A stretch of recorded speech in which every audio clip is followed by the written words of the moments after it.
there's a fight going on in Congress, in the House, over whether to institute a rule called PAYGO.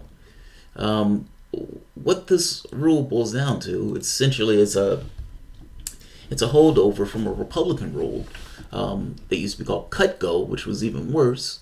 But what this boils down to is to keep the deficit rather neutral. Cuts or things that policy positions that you want to take that are going to cost need to be paid for either through cuts or through tax increases. Now, this is in the context of a Republican Party that has blown a hole in the deficit from the Bush administration on to the Trump administration. From one administration to the next, they have ignored the deficit. Bush spent trillions on those wars, spent trillions on those tax cuts, didn't put out any of it on the debt. It didn't put any of it on the books. I guess my point is this. If the Republican Party gets in office and ignores the deficit when it goes about its affairs, why should the Democrats be hamstrung by this deficit in the same way? I'm not necessarily saying blowing a hole in the deficit in the same way that the Republicans are, but the idea that you would limit what you can do in this way, it is somewhat aggravating. I want to do big things. Like when John F. Kennedy, one of the most rousing speeches, and this is somewhat of an aside, but one of the most rousing speeches that I've ever heard in my life, that gets something in me, when John F. Kennedy is making the speech about wanting to go to the moon. He says, I want to go to the moon not because it is easy, but because it's hard. He has that Boston accent. He said, this is the test, the best of our abilities. Now, this is a human being saying he's going to go to the moon. This is so fucking epic. These guys didn't have the computer power of like a calculator, and yet they were able to figure out how to get him to the moon. That is a big fucking thing, and that is an amazing thing for a president to lead the country in. This focused effort on a particular goal that unites the entirety of the country, doing big fucking things. I love that. And that is not necessarily something we do anymore. Instead, we institute things like PAYGO, where the Democratic Party is letting Republican talking points dictate its own policy and the things that it can accomplish. I find that to be farcical. What are you? Like, are you a party that believes in certain things and willing to fight for those things? And if you are willing to fight for those things, then stake that out as your position and defend the position. As opposed to allowing the other party to dictate policy positions. I find that to be somewhat amazing. This idea of PAYGO will hamstring lefties getting anything accomplished, whether it be Medicare for all, whether it be expansion of education. And I'm not saying things that aren't popular. I'm saying things that are completely popular. Medicare for all has like a 70% approval. I guess what I'm saying is there is a potential to do big things, especially around the things that we all agree upon. And no, Medicare for all is not the same thing as going to the moon, but from a domestic front, yes, it's a big fucking thing, and it's like going to the moon. This idea of a Green New Deal to revitalize a country. Just because something costs in the short term doesn't necessarily mean that the cost in the end will be a negative. There's something to be said for making a determination of policy that are popular and that are oriented around the expansion of, you can say, I guess, humanness, the expansion of the ability for people to be people, to live decent, productive lives. That should be prioritized over this idea of cost, at least in the beginning, where you make a determination on what you want to do and then figure out what you need to do to pay for it. But we have this turned around, not to mention we're spending $1 trillion on the military every year, and nobody ever asks, how do you pay for that? How do you pay for the $1 trillion extra that we're spending? No one ever says, how do you pay for the tax cuts? What? The last I looked, it was $2 trillion that they put on the backs of Americans. $2 trillion. Obama gave 95% of the wealth to the top 1%. Donald Trump is going to best that. I don't know how that's fair by any measure. And yeah, if that much wealth is going to the top 1%, that means everybody else is fighting over dwindling resources. What does the Democratic Party stand for?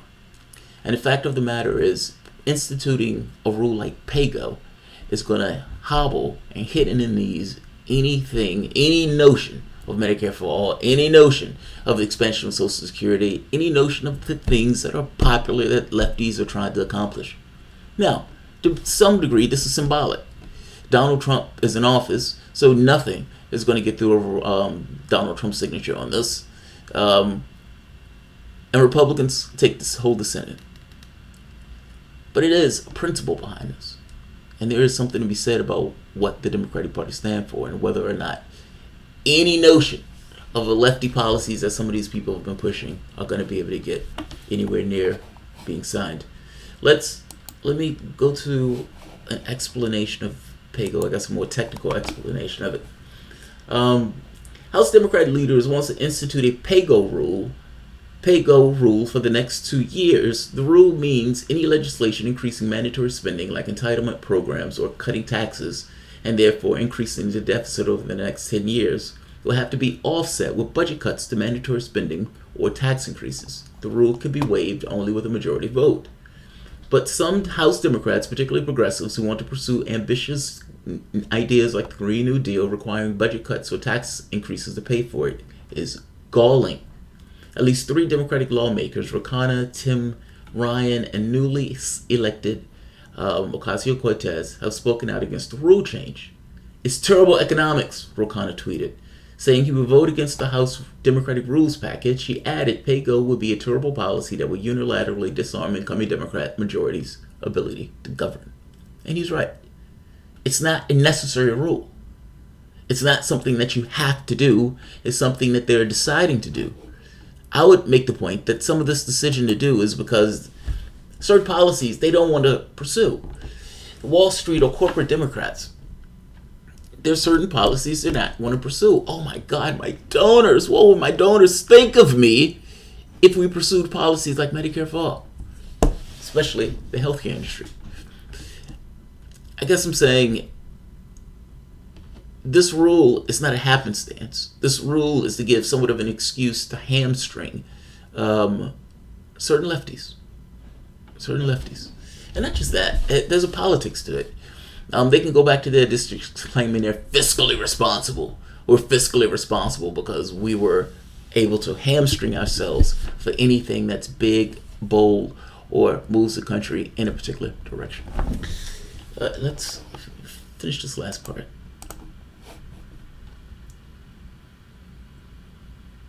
Let's see. The message Democrat leaders are sending is that the party is fiscal discipline. Fiscal discipline. What about doing big things? What about that? What about organizing the country around things that the country actually agrees upon, getting those things accomplished? What about doing something? What about that? How about that? What I hear is Democrats are willing to prioritize budget outcomes over human ones. Yes, that's Stephanie Kelton. I'm glad they brought Stephanie Kelton in on this. I like her.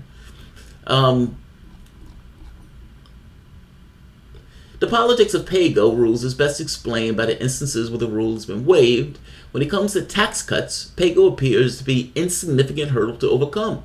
The 2001, 2003, 2017 tax cuts, all passed under Republican administrations, were not paid for.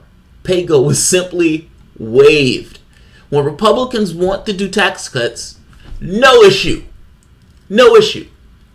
By the same time, and understand what I mean by this, the reason why I'm making this comparison is that tax cuts don't pay for themselves. Tax cuts don't pay for themselves. Which means that a Republican tax cut is essentially draining money from the Treasury. While simultaneously, if the Democrats want to do something that also doesn't pay for itself, but in doing so, something like expansion of Social Security, an expansion of Medicare for all, that type of thing. Oh, how do you pay for that? Well, wait a minute. You just blew a hole in the deficit. Yeah, but that's different. That's different. Different my ass. Why hamstring yourself with something that's unnecessary? That's my point. Let's see. Alexandria Ocasio-Cortez, a newly elected New York Democrat, called PAYGO a dark political maneuver designed to hamstring progress on healthcare. Yes, that's exactly what it is. That is exactly what it is. Tim Ryan shared a common concern. Critical investments in education, infrastructure, and healthcare should not be held hostage to budgetary constraints that Republicans have never respected. Yes! Yes! That's absolutely right. That's absolutely. I have no idea Tim Ryan's politics. But if he's ever said one thing correct in his life, it would be that. It would be that.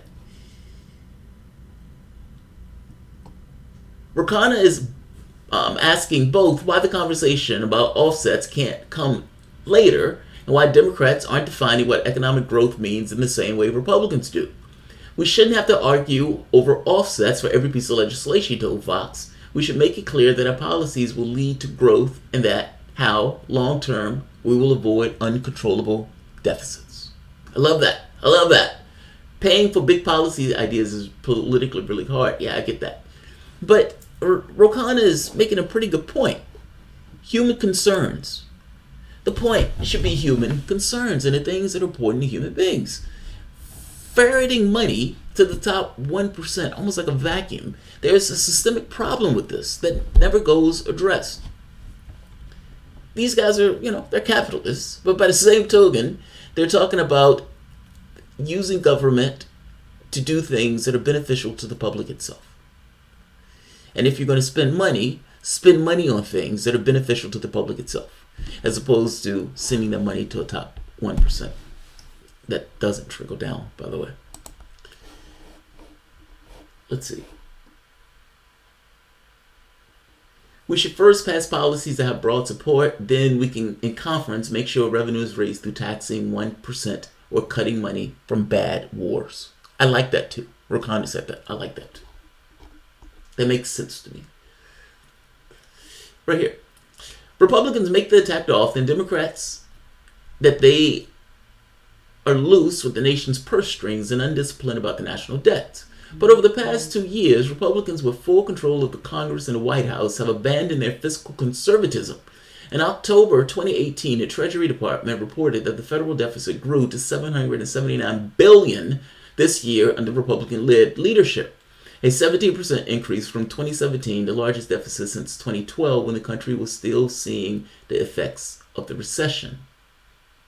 That's amazing, right? You would think that the reality is completely opposite, but the reality is not. Republicans often blow holes in the deficit, especially with these ideas of tax cuts. Just saying. It's handing Republicans a talking point every time we seek a waiver for PAYGO, Khanna told Vox. We're stuck in a frame of trying to balance budgets. We need to speak in the language of growth of progressive policies. Absolutely agree. Leading progressives are threatening to reject a rules package backed by Democratic leadership over a requirement that they believe could thwart the most ambitious policy plans. It's not that they believe it, it will. Alexandria Ocasio-Cortez and Khanna said Wednesday that they will vote against any guidelines that include a provision known as PAYGO or pay-as-you-go, which requires new spending to be offset by matching cuts or increases to revenue. Progressives who support programs like Medicare for All and policies that likely to increase the government expenditures worry that the rule will create a self-imposed obstacle with limited political upside and come across as a sign that Democrats are committed to austerity economics championed, at least rhetorically, by conservative groups. That's true. That line is true.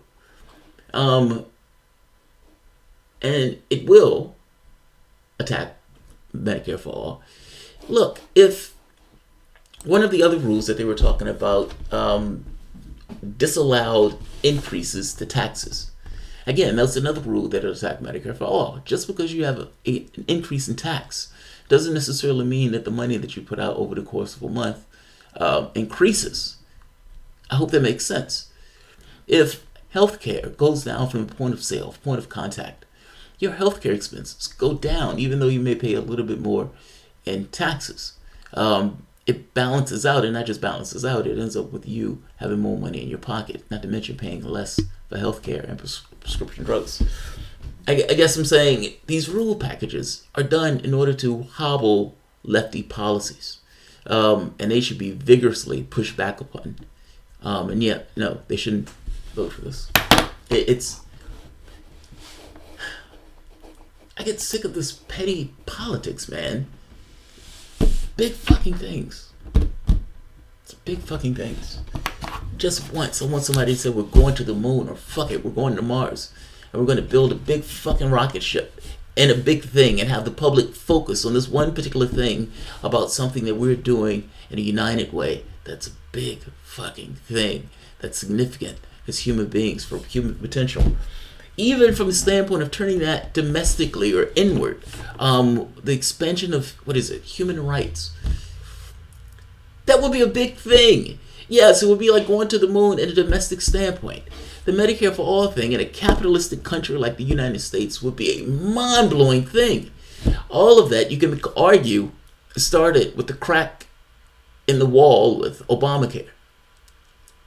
And with prices still going up from Obamacare, then with Trump putting up Trumpcare, which was a shittier version of Obamacare, people say, okay, fair enough, you got us. Show us your Medicare for All. All right, I'm going to end this. Wow, we have a crowd here today. Democrats passed PAYGO as a law to stop Republicans, knowing a PAYGO rule could pass this law, now using it to stop progressives while claiming it's needed to stop Republicans. Yeah, I know. Because they're trying to think of like, hey, there's a political upside to this. So now, if Republicans say that you guys are fiscally irresponsible, we can say, no, we're fiscally responsible. But you didn't get anything done. For fuck's sake. And I don't even think it's purely for the Republican thing. The Republican thing is just a feint. A lot of this has to do with we want to cripple progressive policy and we don't want to make the argument against the policy itself. If you institute a rule, you can stand back with a cynical distance and say the progressives have to argue against this particular rule if they want to get this thing accomplished. So, yeah. Anthony Reyes, how do you throw your support behind someone who is openly and actively trying to cripple your agenda? Agreed. Oh, you're talking about them supporting Pelosi? I feel you on this. It's a hard thing to ask somebody to not make their first vote when they get into abstain from their vote. By the same token, Nancy Pelosi was openly against your agenda. She's not for any of the policies that you're pushing for, supporting her to be Speaker of the House. That said, we had nobody in contention. So I feel you. I don't know the answer to that one. I mean,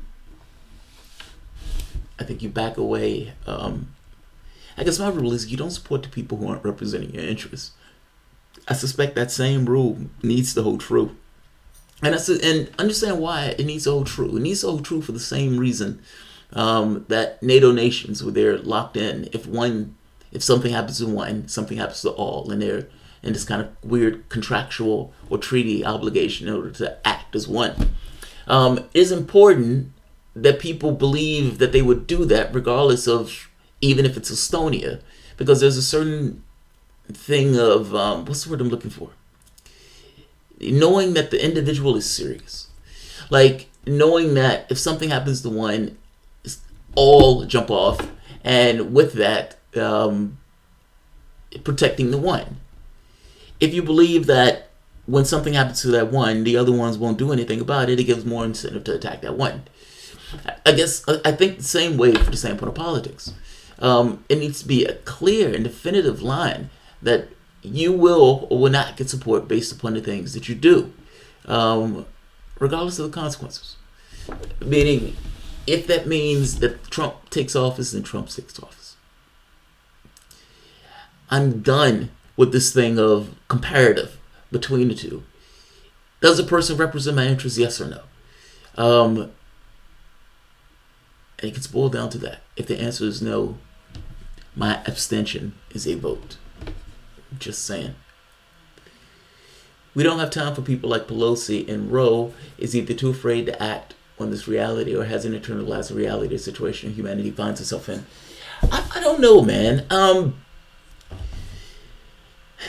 I think people take on a cast. And they get into this kind of political cast, and they function in the vein to which they can function.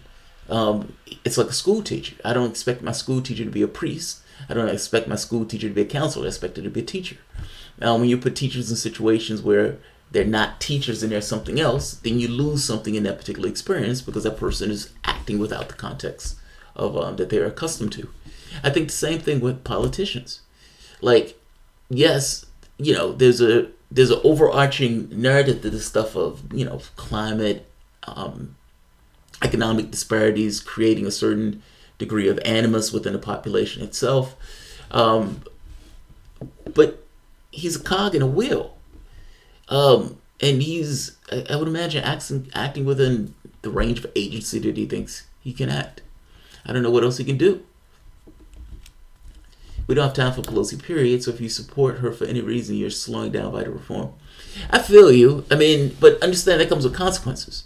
The argument boils down to let it burn. And while I agree with the argument of let it burn at times, let's be clear that the argument is let it burn, and that the people who are involved in the process are okay with going to the point of letting it burn. Just being clear. We don't have time for people who are willing to be cogs. I feel you. But again, that goes down to the process of let it burn, which I voted for Stein. I clearly got to the point of saying let it burn during the election. So I don't necessarily think it's wrong, but affirm that that's what's being said. Jamarl Thomas, we need a network of worker co-ops operating within his network based on mutual principles of equal value transference. An agorist counter economy that develops within capitalism. Okay, let me read that again because I'm not sure. I think I understand what you mean. We need a network of worker co-ops operating within this network based on mutual principles of equal value transfers. I don't know what equal value transfers means. An agorist counter economy. So I've heard Richard Wolff make this argument that there needs to be a segment of society that are worker co-ops. When asked about how to develop this, his point was there needs to be a sector of the society that can be worker co-ops. Now, he knows that if there's a sector that's worker co-ops, if those can metastasize and if those can grow, then you make it a situation where one essentially eats the other. Where people will prefer working the worker co-ops and prefer the more agency and all those things associated with it.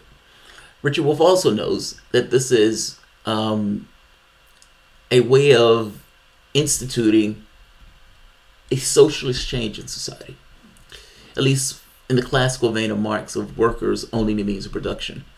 Because if the workers are owning the means of production, there are no capitalists in this process.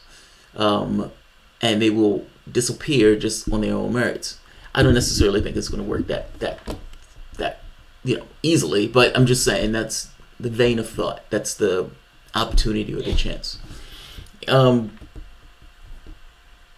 I agree with you, making conscious choices of supporting one over the other. This drains away economic support from one class and puts it within the hands of everyday people.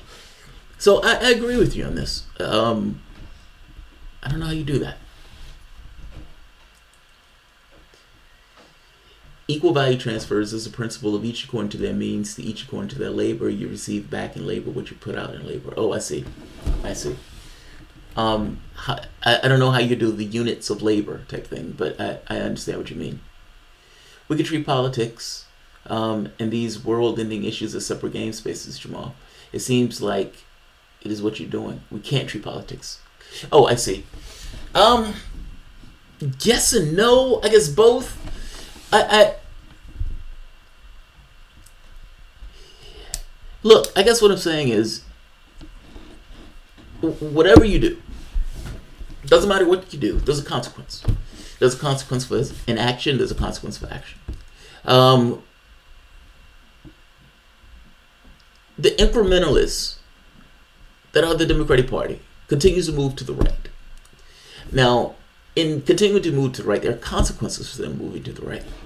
By the same token, giving them support as they lurch to the right on these particular policies seems to be a worse outcome, especially when you're looking at it from the context of the world, real things. So on this, I don't disagree with you, which is why I didn't vote for Clinton, and which is why I don't think I voted Democrat in the last few elections. I don't see the point of giving support to something that is A, not supporting your interests, and is putting a facade that is allowing things to stay as they are. So we don't disagree on this. The other component, though, is an individual who is working within the system itself is not looking at the system in those terms. Or at the very least, there seems to be an odd distance that people get from world-ending issues as opposed to their agency within the context of those issues. I look at him as somebody who's in a political space. And he's functioning within that political space in a way that he believes is necessary. That's with anybody within the job that they're doing. How I look at it from the standpoint of saying, yes, I am willing to let this burn because allowing it to persist as it is not necessarily doing us any justice. Those are different things. I hope you understand what I'm saying. Those are two different issues. One is how the individual is functioning within the context of a system and how that person perceives his agency within the context of that system. And the other is how I, as a person who's looking at this, is perceiving it. Those things are different. Capitalism is not based on equal transfer system. We need to transform our economy and model to resource-based economy. Yes, I agree with you, Luis. But again, Luis, it all burns. Like, Jack Fresco, when he's talking about this, I don't know if you've heard his conversations on this, and I've listened to more Fresco than anybody should own up to. But I loved his conversations. I thought the guy was fascinating. He doesn't even know how to get to that. Like, when he's having that conversation, he's like, yeah, it has to fall apart. But in his mind, I think he realizes it all has to fall apart first. Because it's an uneasy gate to make that transition when you have a system that it all burns before it changes, if that makes sense. All of the gains that are made from the standpoint of workers within a capitalistic system was done so in a bloody means. Like, I don't know. It seems that it all, I don't see how it changes. I just don't see how it changes. Ocasio endorsed Nancy Pelosi ensures deflation and the rise of the nationalists to take over. Look, guys, I agree with you on the endorsing Pelosi thing. I firmly agree with you on this. I look at this from different perspectives. I look at this from how I perceive it, how the individuals who are functioning within the system perceives it, what I think about the way they're functioning within the system, but also how they themselves see themselves as players within the context of a system and trying to get what they want out that system. Right now, for the most part, they're the underdogs in trying to do this, but they are trying to stop this rule from going into effect. Endorsing Pelosi, I guess from their standpoint, was the least worst option. I don't necessarily know if that's true. I still have this thought that there needs to be a certain uniformity and resistance to this stuff. From their standpoint, though, that's not true. From their standpoint, they want Pelosi was the best of a worst option, if that makes sense.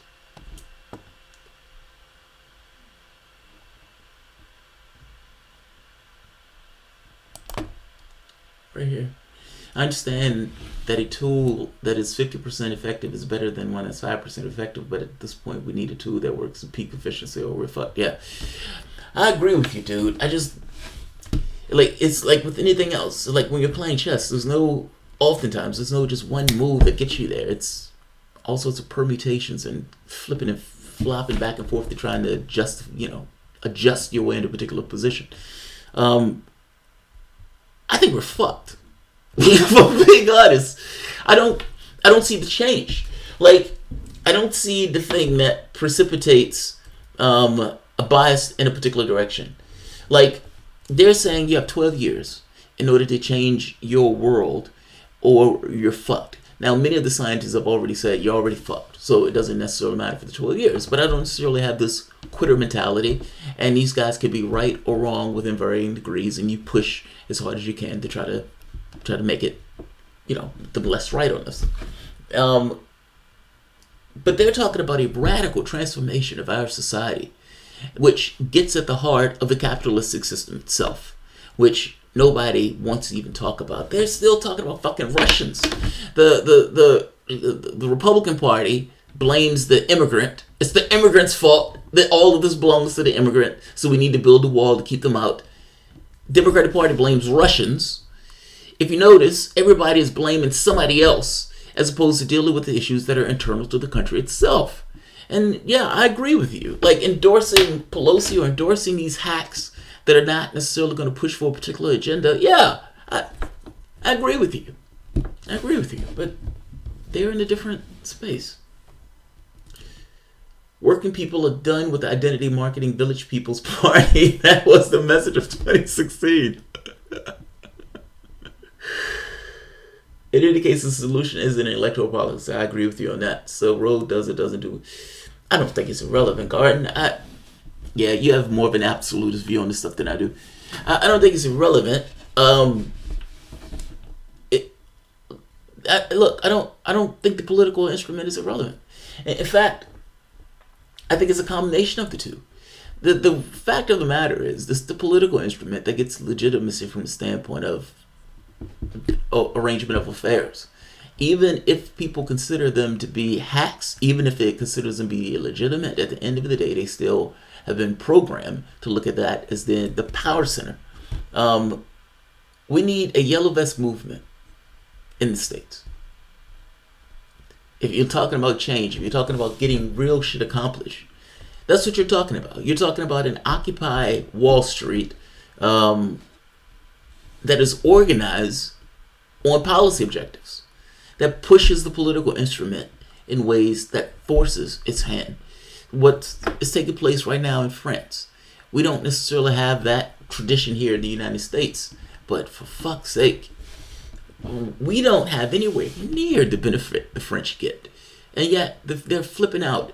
A lot of this has to do with self-image, how you perceive yourself within a larger society, and what you believe is owed to you, or at the very least is part and parcel of being a human being.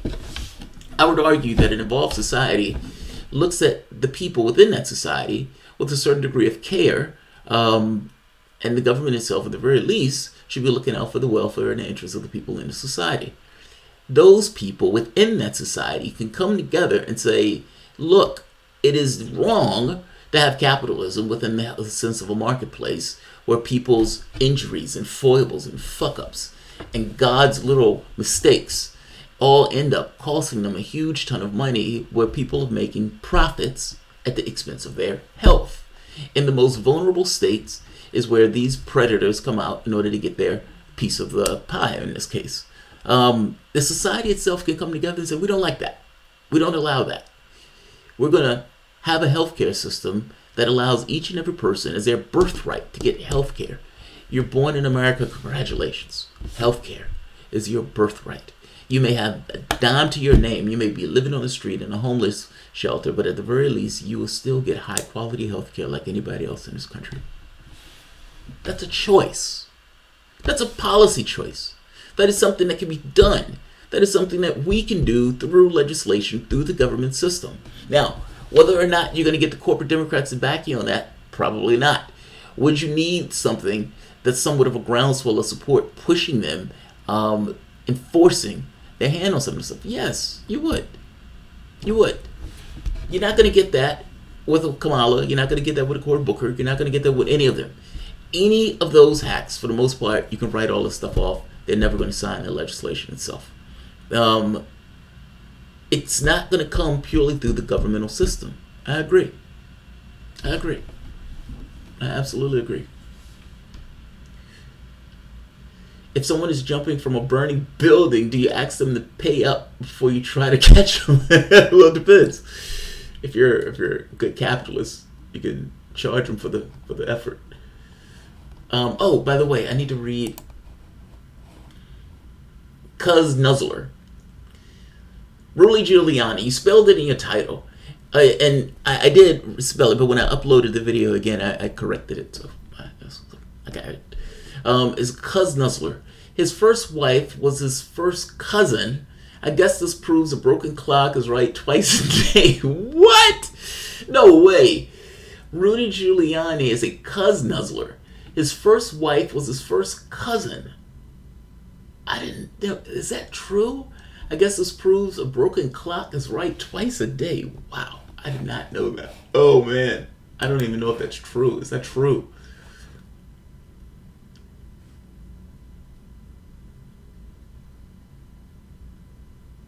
Yes, Gardner, couldn't agree with you more. Rob really knows. I told you taxes don't fund federal spending, but Rob, but come on. Like, I agree with Stephanie Kelton on this stuff. But that's not the way Washington works. I mean, I understand what you mean. Taxes don't fund spending. But they do keep track of the deficit, and they do keep track of the federal budget. We're over $20 trillion in debt, and that number keeps getting higher and higher. And I even agree with you that Congress, this is somewhat of a creature of Congress. Congress could write legislation for that debt to be paid down through the funding of the federal the Federal Reserve. So it's a creature of Congress. Yes, they can put down the deficit, all that stuff. It's true. But from the way that they look at it, and from the arguments that are being had, they are framed not within the context of they're framed within the context of budget, revenues, tax cuts, and paying for things. I mean, it's just the framing of it. Stephanie Kelton's point that this needs to be organized around people, not necessarily around the deficit, is right. I agree with her. I don't, there's no fight here. I agree with you. The Senate tells the Fed what the fuck to do. Yes, that's my point. It's a creature of Congress. Federal Reserve is a creature of Congress. All right.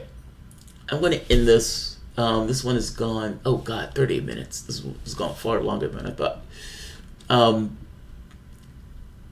If you enjoy the content, please feel free to share, like, subscribe. You can always support the PayPal or Patreon. Thanks all. And Anthony, Renee, thank you very much. Appreciate your support.